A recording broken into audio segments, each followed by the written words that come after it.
ಇದ್ದಕ್ಕಿದ್ದ ಹಾಗೆ ಬಂದು ದುಡ್ಡು ಕೊಡಿ ಅಂತಂದ್ರೆ ಹೇಗಾಗತ್ತೆ? ಸ್ವಲ್ಪ ಟೈಮ್ ಕೊಡಿ. ನೋಡ್ರಿ, ಈಗಾಗಲೇ ನಿಮ್ಗೆ ತುಂಬಾ ಟೈಮ್ ಕೊಟ್ಟಾಗಿದೆ. ಇನ್ನು ನಾನು ಟೈಮ್ ಕೊಡಕ್ ಆಗೋದಿಲ್ಲ. ನಾಳೆ ಸಾಯಂಕಾಲದೊಳಗಡೆ ನನ್ನ ಹಣ ನನ್ಗೆ ವಾಪಸ್ ಕೊಟ್ರೆ ಸರಿ, ಇಲ್ಲಾಂದ್ರೆ ಮನೆ ಖಾಲಿ ಮಾಡ್ಬೇಕಾಗುತ್ತೆ. ಏನಯ್ಯ ನೀ ಹೇಳ್ತಿರೋದು? ನಾವು ಮನೆ ಖಾಲಿ ಮಾಡ್ಬೇಕಾ? ಅಲ್ಲಯ್ಯ, ಇದ್ದಕ್ಕಿದ್ದ ಹಾಗೆ ಬಂದು ದುಡ್ಡು ಕೊಡಿ ಇಲ್ದವ್ರೆ ಮನೆ ಖಾಲಿ ಮಾಡಿ ಅಂತಂದ್ರೆ ಹಾಗೆಯೇ ಆಗುತ್ತೆ. ನೋಡು, ನಮಗೆ ಅದಕ್ಕೆ ಸ್ವಲ್ಪ ಕಾಲಾವಕಾಶ ಬೇಕು. ಅದೆಲ್ಲ ಆಗಲ್ಲ ಯಜಮಾನ್ರೆ, ನನಗೆ ದುಡ್ಡು ಬೇಕು ಅಷ್ಟೇ. ನೋಡು, ಇದುವರೆಗೂ ನಾವು ಬಡ್ಡಿನ ಕಾಲಕ್ಕೆ ಸರಿಯಾಗಿ ಕಟ್ಟಿದ್ದೀವಿ. ಅದ್ರ ಜೊತೆಗೆ ಅಸಲು ಹಣದಲ್ಲೂ ಸ್ವಲ್ಪ ಕೊಟ್ಟಿದ್ದೀವಿ. ಇವಾಗ ಇದ್ದಕ್ಕಿದ್ದ ಹಾಗೆ ಬಂದು ಬಾಕಿ ಹಣನೆಲ್ಲ ಒಟ್ಟಿಗೆ ಕೊಡಿಲ್ದವ್ರೆ ಮನೆ ಖಾಲಿ ಮಾಡಿ ಅಂದರೆ ಏನಯ್ಯ ಅರ್ಥ? ಇಷ್ಟು ದಿವಸ ಇಲ್ಲದೆ ನೀನು ಇವತ್ತಿದ್ದಕ್ಕಿದ್ದ ಹಾಗೆ ಬಂದು ಹೀಗೆ ಕೇಳ್ತಿರೋದು ನೋಡಿದ್ರೆ ನಿನ್ನನ್ನು ಯಾರೋ ಕಳಿಸಿರಬೇಕು ಅಂತ ಅನಿಸುತ್ತೆ. ನಮ್ಮನ್ನ ಯಾರು ಕಳಿಸ್ತಾರೆ? ನಮ್ಮ ದುಡ್ಡು ನಾವು ಕೇಳೋದಕ್ಕೆ ಬೇರೆಯವ್ರು ಯಾರು ಕಳ್ಸಿಕೊಡ್ತಾರೆ? ನಿಮ್ಮ ಮೊಮ್ಮಗ ಮಧ್ಯೆ ಹೋಗಿ ಜೈಲ್ ಸೇರ್ಕೊಳ್ತಾನೆ, ಅವನನ್ನ ಜೈಲ್ ಸೇರ್ಕೊಂಡ್ಬಿಟ್ರೆ ನಮ್ಗೆ ಯಾರಿಗೆ ದುಡ್ಡು ಕೊಡ್ತಾರೆ? ನಾನಿದ್ದೀನಲ್ಲ, ನಾನು ತೀರಿಸ್ತೀನಿ. ನೋಡ್ರಿ, ನಿಮ್ಮ ಮೇಲೆ ನಮಗೆ ನಂಬಿಕೆ ಇಲ್ಲ. ಇವತ್ತು ನಾಳೆನೋ ಬಿದ್ದೋಗೋ ಮರ ಫಲ ಕೊಡು ಅಂದ್ರೆ ಕೊಡೋಕ್ಕಾಗುತ್ತಾ? ನಾಳೆ ಏನಾದರೂ ನಿಮ್ಗೆ ಹೆಚ್ಚು ಕಮ್ಮಿ ಆಗಿ ನೋಡಿ, ಹಾಗೆಲ್ಲ ಮಾತಾಡಬೇಡಿ. ನೀವು ಸಾಲ ಕೊಟ್ಟಿದ್ದೀರಾ ನಿಜ, ಹಾಗಂತ ಈ ರೀತಿ ಎಲ್ಲ ಮಾತಾಡೋ ಯಾವ ಅಧಿಕಾರನೂ ನಿಮಗಿಲ್ಲ.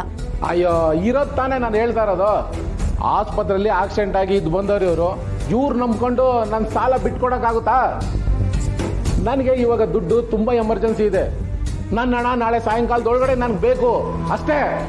ಇಲ್ಲ ಅಂದರೆ ಈ ಮನೆನ ಖಾಲಿ ಮಾಡಬೇಕಾಗುತ್ತೆ. ಈ ಮನೆ ಹರಾಜು ಹಾಕಾದ್ರೂ ನನ್ನ ದುಡ್ಡನ್ನ ನಾನು ತಗೊಳ್ತೀನಿ. ಏಯ್, ಬಂದ್ರೆ ಹೋಗೋಣ.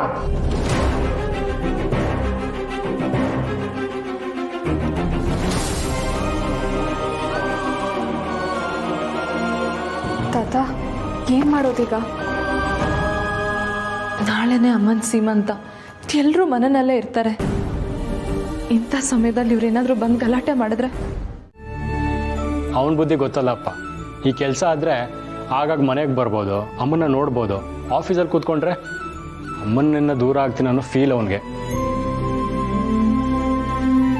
ಮನೆಗೆ ಬರೋದಕ್ಕೆ ಡ್ರೈವರ್ ಅನ್ನೋ ನೆಪ ಯಾಕೋ? ಇದು ನಿನ್ನ ಮನೆಯೇ, ನೀನು ಯಾವಾಗ ಬೇಕಾದರೂ ಬರ್ಬೋದು. ಅದು ಆಗಲ್ಲ ಸರ್, ನನಗೇನೋ ಈ ಕೆಲಸನೇ ಕಂಫರ್ಟ್.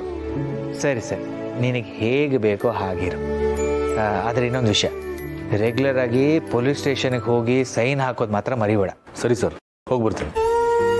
ಅಭಿ, ಅಭಿ, ನೀವಿಬ್ಬರು ಸಮರ್ಥ್ ಜೊತೆ ಪೊಲೀಸ್ ಸ್ಟೇಷನ್ಗೆ ಹೋಗಿ ಕಾರ್ ಕದ್ದೋರ ಬಗ್ಗೆ ಏನಾದರೂ ಗೊತ್ತಾಯ್ತಾ ಅಂತ ಕೇಳ್ಕೊಂಡು ಬನ್ನಿ. ಡ್ಯಾಡ್, ಅಮ್ಮನ ಸೀಮಂತ ಇರೋದ್ರಿಂದ ಆ ಕೆಲಸಗಳನ್ನೆಲ್ಲ ನಾನೇ ನೋಡ್ಕೋತೀನಿ. ಆ ಪ್ರೋಗ್ರಾಮಲ್ಲಿ ಏನೂ ಹೆಚ್ಚು ಕಮ್ಮಿ ಆಗಬಾರ್ದು. ಅದ್ರ ಬಗ್ಗೆ ನೀವೇ ತಲೆ ಕೆಡ್ಸ್ಕೊತಾ ಇದ್ದೀರಾ? ಅದು ನಾನು ನೋಡ್ಕೋತೀನಿ, ನೀವಿದ್ರಲ್ಲಿ ತಲೆ ಹಾಕ್ಬಿಡಿ. ಯಾಕೆ ತಲೆ ಹಾಕಬಾರ್ದು? ಇದು ನಮ್ಮಮ್ಮನ ಸೀಮಂತ, ಅದ್ರ ಎಲ್ಲ ಕೆಲಸಗಳನ್ನು ನಾನೇ ಮಾಡಬೇಕು. ಸೀಮಂತ ನಡೀತಿರೋದು ನಮ್ಮ ಮನೇಲಿ, ಆ ಕೆಲಸಗಳನ್ನೆಲ್ಲ ನಾವೇ ಮಾಡಬೇಕು. ನಮ್ಗೆ ಇಷ್ಟ ಅಂತ ತಾನೇ ಸೀಮಂತ ಮಾಡ್ತಿರೋದು. ನೀನು ಒಬ್ಬಂಗೆ ಇಷ್ಟ ಅಂತಲ್ಲ, ಮನೆಯವ್ರು ಎಲ್ರಿಗೂ ಇಷ್ಟ ಅಂತ, ಮುಖ್ಯವಾಗಿ ಅಮ್ಮಂಗೆ ಇಷ್ಟ ಅಂತ. ಸೀಮಂತ ಮಾಡೋದ್ರಿಂದ ಅಮ್ಮಂಗೆ ಖುಷಿ ಆಗುತ್ತೆ, ಒಳ್ಳೇದು ಆಗುತ್ತೆ. ಆದರೆ ಅದನ್ನೆಲ್ಲ ನೀನೇ ಮಾಡಬೇಕು ಅನ್ನೋ ರೂಲ್ಸ್ ಇಲ್ಲ. ಶುರುವಾಯ್ತಾ ನಿಮ್ಮಿಬ್ರು ಕೋಳಿ ಜಗಳ? ನೀವಿಬ್ರು ಹೀಗೆ ಜಗಳ ಆಡೋದಾದ್ರೆ ನನಗೆ ಸೀಮಂತಾನೆ ಬೇಡ.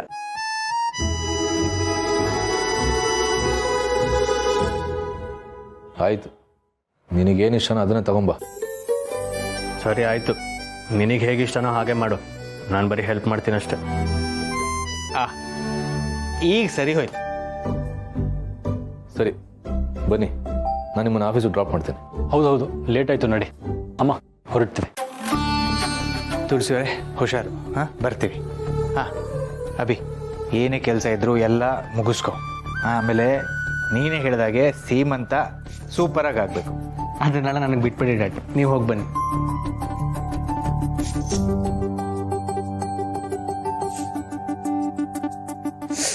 ಏನು ಅಣ್ಣ ತಮ್ಮಂದ್ರಿಬ್ರು ಯಾವಾಗ್ಲೂ ಜಗಳ ಆಡ್ತಿರೋದಾ? ಅಯ್ಯೋ ಇಲ್ಲಮ್ಮ, ಸಾರಿ. ಇನ್ಮೇಲೆ ನಿಮ್ಮ ಮುಂದೆ ಜಗಳ ಆಡಲ್ಲ. ಅಂದ್ರೆ ನನ್ ಮುಂದೆ ಜಗಳ ಆಡಲ್ಲ ಅಂದ್ರೆ ನನ್ನ ಹಿಂದೆ ಜಗಳ ಆಡ್ತೀರಾ? ಅದನ್ನ ನೀವು ಕೇಳೋ ಹಾಗಿಲ್ಲ, ಅದು ನನಗೂ ಅವನಿಗೂ ಸಂಬಂಧಪಟ್ಟಿರೋ ವಿಚಾರ. ಸರಿ, ನಾನು ಸೀಮಂತಕ್ಕೆಲ್ಲ ರೆಡಿ ಮಾಡ್ಕೋಬೇಕು, ನಾನು ಹೊರಡ್ತೀನಿ. ಅವರೆಲ್ಲ ನೋಡ್ಕೋತೀನಿ ಅಂದ್ರಲ್ಲ, ನೀನ್ ಯಾಕೆ ಸುಮ್ಮನೆ ಓಡಾಡ್ತೀಯ? ಅಮ್ಮ, ಸೀಮಂತ ಅಂದರೆ ತುಂಬ ಖರ್ಚುಗಳಿರುತ್ತೆ. ಆ ಎಲ್ಲ ಖರ್ಚುಗಳು ಅವರು ಹೊರೆ ಆಗಬಾರ್ದು. ಅವ್ರು ಬರೋದ್ರೊಳಗೆ ಈ ಸಮಸ್ಯೆಗೆ ಏನಾದ್ರು ಪರಿಹಾರ ಸಿಗುತ್ತಾ ಅಂತ ನಾನು ನೋಡ್ತೀನಿ.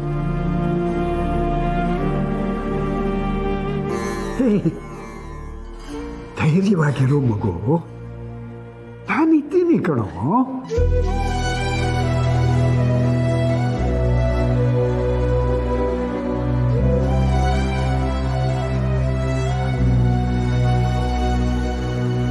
ಸಂಧ್ಯಾ, ಸಮಾಧಾನ ಮಾಡ್ಕೊ.